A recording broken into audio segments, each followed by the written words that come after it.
Hello, my name is Bryn Lawrence, and you're watching China Freedom File.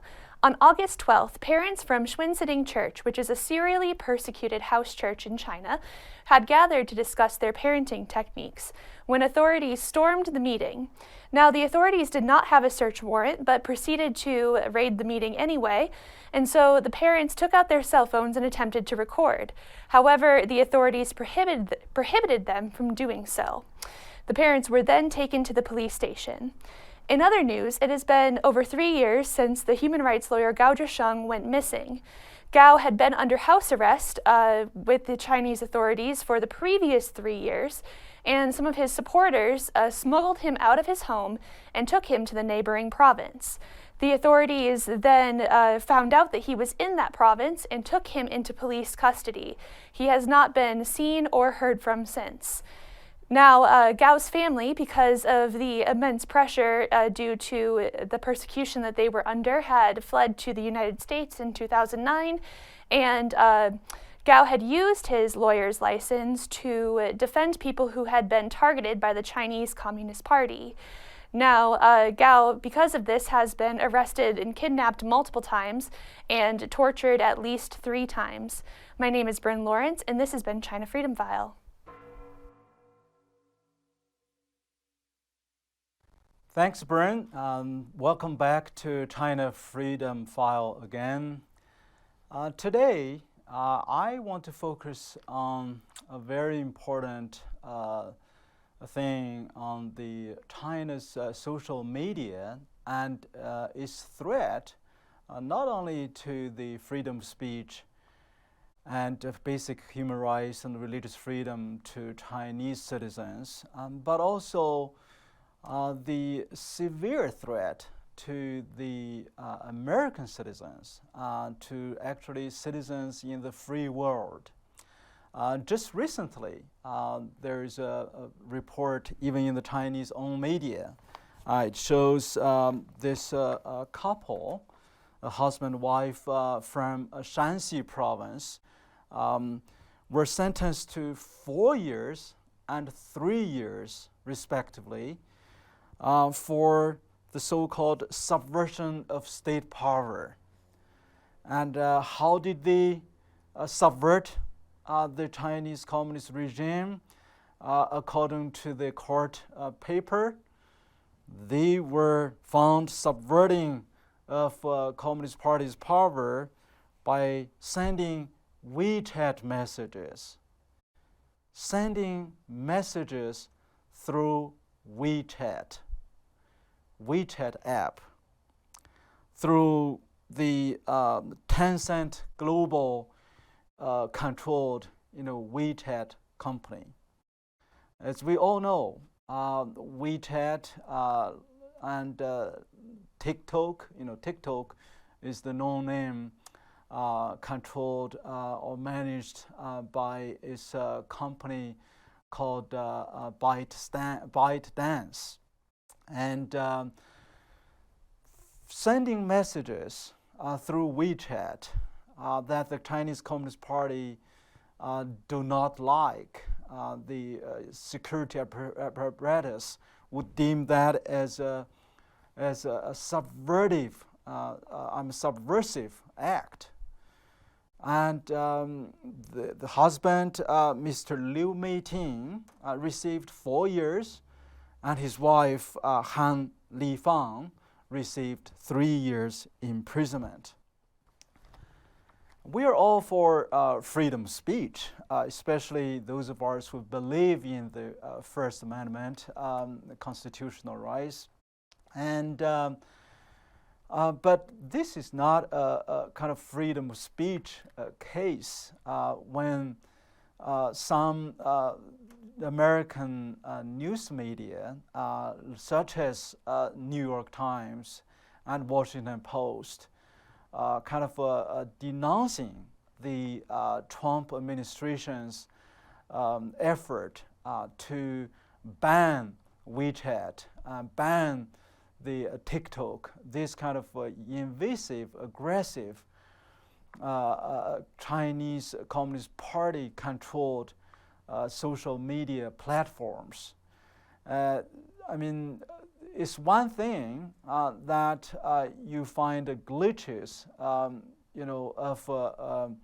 of app or communication technology tool. You try to correct it. It's another thing that a massive social communication tool like WeChat, like TikTok, in China, another popular one is called Weibo,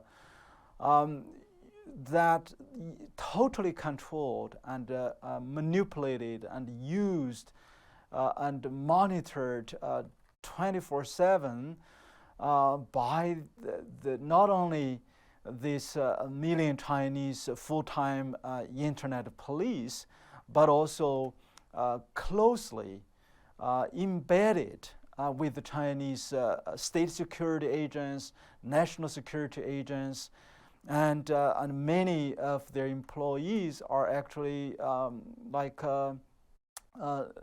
receiving double payment, as both the government employee and as their company employee. So when the Washington Post and New York Times defend the use of WeChat by those American people, and especially those overseas Chinese American living in the United States and other countries, in the name of somehow this is a restriction of freedom of speech, or if we ban them, we lower our standard to the same level to the Communist Party's media censorship. No, that is absolutely nonsense defense. The WeChat and TikTok is not just a tool for communication or freedom of speech or even freedom of press, because number one, it is these companies, these tools are totally controlled by the Chinese Communist Party as national security tools. So WeChat and the TikTok, certainly like the more grand telecommunication company like Huawei, ZTE, they are essentially part of a Chinese state security apparatus. And if you allow me, I would read to you, what the Chinese own law says, and demand or mandate them to be that way. According to the China's national security law, Chinese national intelligence law or national security law, Article 7, it states, I quote, "Any organization or citizen shall support, assist, and cooperate with the state intelligence work in accordance with the law, and maintain the secrecy of all knowledge of state intelligence work." Any. It's not only just said, to Chinese public security officers or civil servants or government employees. It's any organization or citizen shall do this. They are obligated to support, assist, and cooperate with the state intelligence work in accordance with the law. And not only that, they're not even allowed to share, to tell with if they are facing investigation in the United States, in the UK, or any other free world countries, and that some of this cooperation between the Chinese citizen in the United States are working secretly with the Chinese intelligence gathering agency, according to this law, they have to maintain the secrecy of all of the knowledge.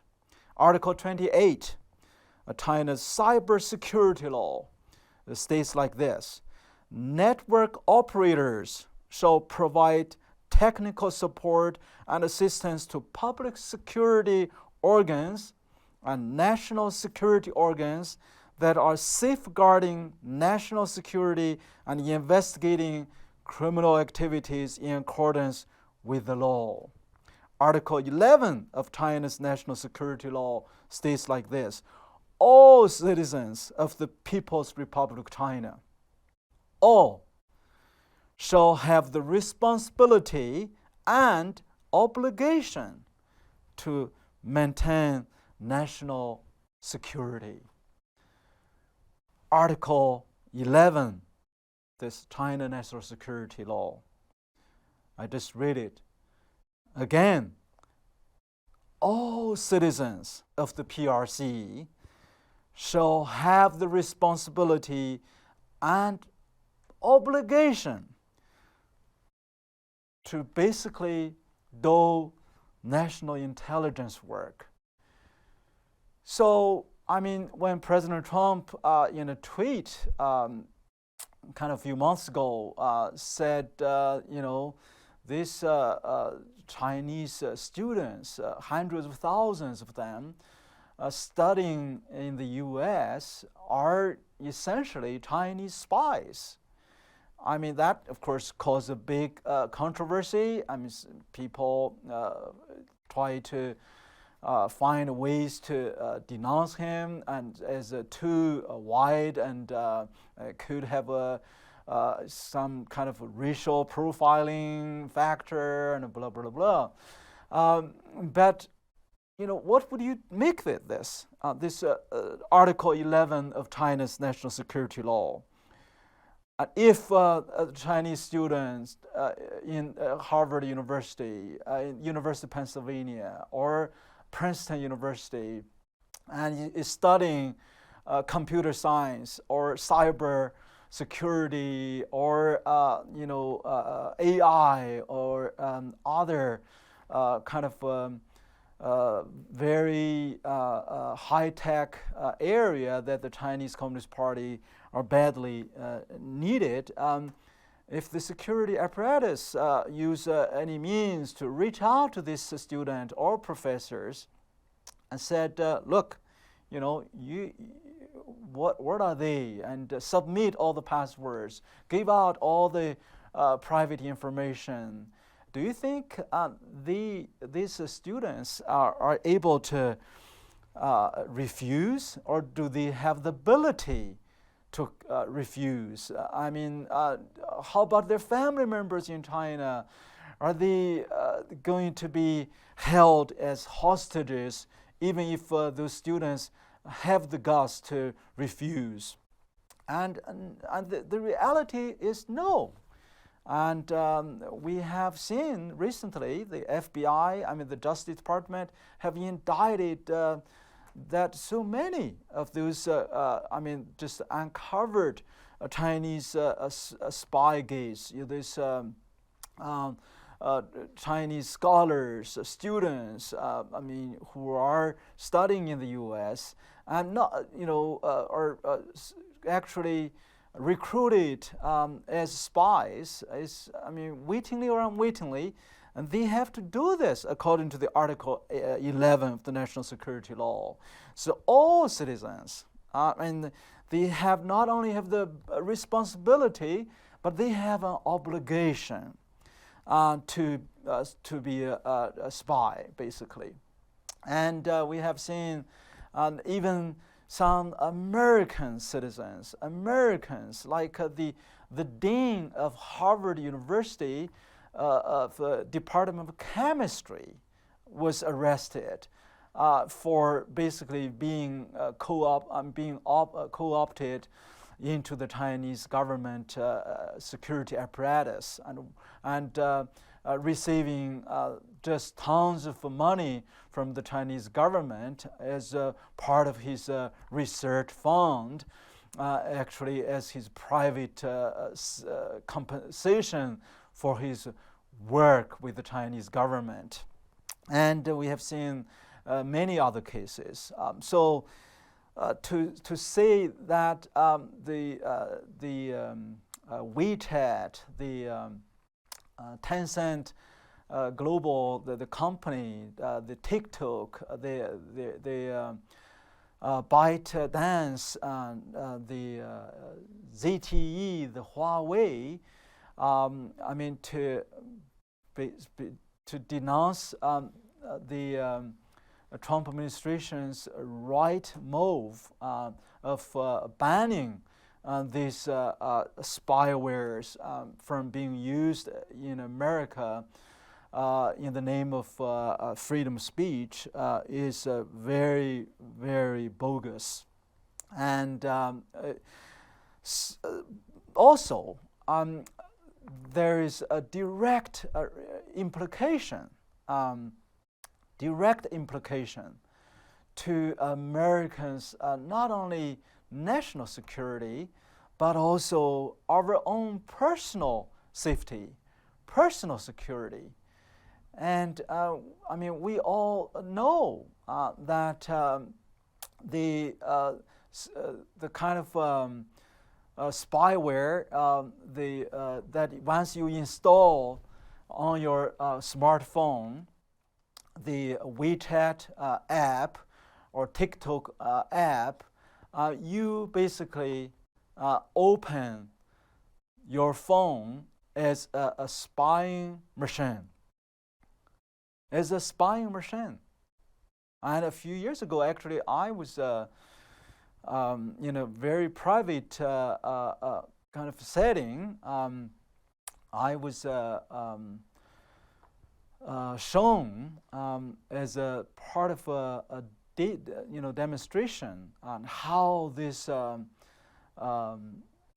tools, these supposedly social media tools, is utilized by the Chinese state security to monitor, to steal everything from your device, as long as you have this app installed on your phone. It can even trigger the phone function, and even after you turn off your cell phone, the Chinese security can remotely turn on and listen to anything, any noise, any voices, and they can basically record any keystroke, and so every password you typed are stored and stolen, and they can turn on the camera, and they can basically see anything that maybe even yourself would not pay attention. So do you want your anything in your household, or in your bedroom, anything you have a conversation be recorded by the Chinese security agencies? And if you want this kind of private information totally transparent to the Chinese Communist Party, I don't blame you if you install that app. But this is a true security threat to our own personal safety. I mean, if we work in a company, to our company's kind of business secret. I mean, that's why the recently Wall Street Journal basically report based on the multiple interviews showing the Chinese national security law had extended to American elite universities' classrooms. That's the headline, if you want to Google, research it. And because this virtual learning due to the Communist Party pandemic virus and COVID-19, so those American university professors who are conducting their virtual classrooms from Harvard to Princeton, University of Pennsylvania. They are so nervous, that their virtual classroom could be recorded by the Chinese security, since they have Chinese students also participated the class presentations, class activities from China, from China's territory. And so they have to use code names to grade the homework of their students, and they have to use code names to ask their students to do presentations, so that their students won't be implicated under the national security law, and they could be subject for arrest. Look at what's happening in Hong Kong, and if even American citizen like Samuel Chu, 25 years American citizen living in the state of California, is put on the most wanted list for being accused of colluding with foreign forces. So can you imagine any of the students, not only Chinese students, American students, would have a free environment with with academic freedom atmosphere to discuss about issues. Actually, this professor said on Hong Kong, Tibet, Uyghur Muslims, or crackdown on Christian faith or Falun Gong. And these topics were not even allowed to be discussed in the American soil in these over 100 Confucius institutes in the American universities, and let alone if this classroom turned to be virtual, and the Chinese securities would absolutely have their interest and record everything that is said and wait for you. So I myself even had a kind of own experience just a few years ago when I was still have the WeChat app on my phone. And one day I just saw one of my best friends, an American Christian teacher who taught English in our university back to 5 years ago. And actually he was the one who led me and my wife to Christian faith. And he just loves Chinese people and loves China so much. So every year he would go back to China and hold kind of American sports or American baseball camp, a summer camp, basically attract Chinese young students, children to come to play. He would share the techniques, and he would invite a group of friends to be there to play with them. And I find that is very fun, and I think it's good, for parents to have their children in the summer to learn something. And so I just forward that advertisement from my teacher on my WeChat groups. WeChat have separate, different groups. And then when he arrived on the, I think, third or fourth day of their sports camp, that day, a group of Chinese state security agents showed up on the sports field. Chinese state security, the Ministry of State Security, MSS, is the equivalent of KGB, or kind of intelligence like CIA. So they showed up, and then they basically took him away and interrogated him, and confiscated his American passport for a while. And then they showed him the printed version of my WeChat message. That advertisement on my WeChat account, they printed out and showed to him and said, what's your relationship with this guy? What's your purpose for this trip? And why is he promoting your camp? So that became a security threat to the Chinese National Communist Party national security agents. So that's my own experience.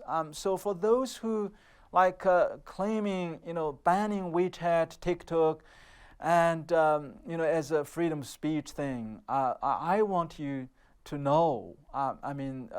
Do you want your children who has the TikTok app on her phone being unknowingly but used by the Chinese security agents as a listening device in your household? And so when you defend for freedom of speech, why don't you ask the Chinese government, New York Times, Washington Post, that to let them release, the Facebook, Twitter, and YouTube to make it available to millions of Chinese people. And plus, recently, there's a company, a media company, received some whistleblowers' information showing that in WeChat and the Tencent company alone, they have over 23% of the employees are Chinese Communist Party members. These are the, I printed 4 pages of with their name, with their gender, nationality, date of birth, personal ID information, cell phone number, and the time they joined the Communist Party. 7,000 we got a hold of this information. That's the current level according to the in 2008 the WeChat company, they admitted they have nearly 11,000 employees are diehard former Communist Party members working behind their platform. Their job, of course, is to monitor anyone who is using WeChat, who's using their apps. Certainly they are working directly with the Chinese national security agents and apparatus. So I just want to encourage everyone to be vigilant. And if you have a WeChat app, or your children have a WeChat app, or a TikTok, and before the U.S. government implement this ban, I would strongly, 100%, suggest you to remove it. Remove it immediately from your phone, and maybe ask a security company to check your phone whether any other spyware are already installed through your phone, this app. And as the scripture, I want to read just one verse from Psalm. The book of Psalms, from Psalm 1, the verse 1. Blessed is the man who does not walk in the counsel of the wicked, or stand in the way of sinners. So if we know the Communist Party is wicked, we know their security apparatus are vicious and really wanting to attack you, steal your information, we should not cooperate, and we should not yield. We should not give up our fight for the freedom. Thank you very much for your attention. May God continue to bless all of you.